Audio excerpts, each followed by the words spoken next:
سفر، وقد جاءكم الرد الذي لا صبر لكم عليه، فبادروا إلى تسليم سلاحكم وأنفسكم قبل فوات الأوان.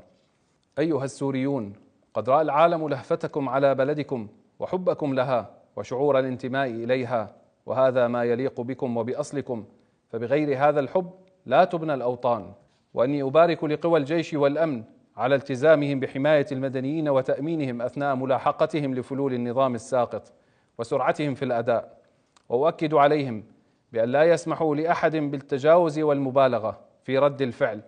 وأن يعملوا على منع ذلك، فإن ما يميزنا عن عدونا هو التزامنا بمبادئنا، ففي الوقت الذي نتنازل فيه عن أخلاقنا نصبح عدونا على صعيد واحد،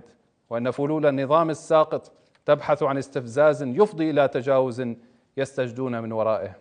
وأذكركم بأن الله قد جعل منزلة الأسير بمنزلة اليتيم والمسكين، ويطعمون الطعام على حبه مسكينا ويتيما وأسيرا، فقد جعله في موضع الإحسان والشفقة، فلا ينبغي إهانة الأسير ولا تعريضه للضرب